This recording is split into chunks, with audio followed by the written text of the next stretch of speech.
एउटा सानो बच्चाको त जन्म हुन्छ नि, तर जन्म हुनुभन्दा अगाडि धेरै कुराहरू हुन्छन्।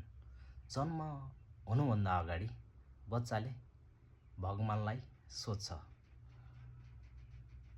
म यति सानो अनि कोमल छु, यो अन्जान सहरमा मेरो रक्षा कसले गर्छ त भगवान भनेर बच्चाले सोध्छ।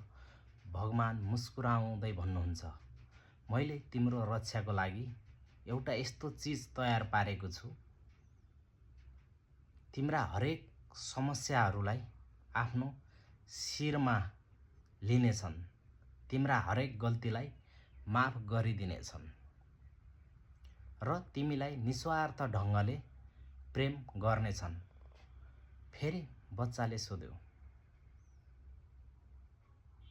म तो भगवानलाई कसरी चिन्न सक्छु त? त्यसको नाम के हो भनेर बच्चाले सोध्यो। फेरि भगवान मुस्कुराउँदै भन्नुहुन्छ, तिमीलाई उसको नाम जान्न आवश्यक नै छैन।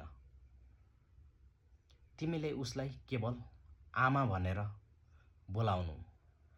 आमा तो देवी हो, जो आफ्नो भाग्यको रोटी तपाईलाई खुवाएर आफू भोको पेट सुत्नुहुनेछ र खुसी पनि हुनुहुनेछ।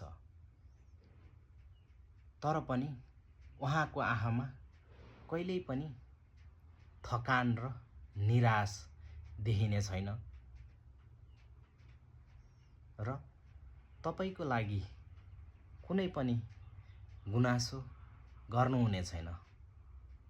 उहाँ नै तपाईको भगवान हुनुहुने हो, भगवान आमा नै हुनुहुने हो। भिडियो लाइक, कमेन्ट र मन पर्यो भने सेयर गरिदिनु होला है। अनि आमाको नाममा एउटा कमेन्ट आमा भनेर लेखेर जानुस् है।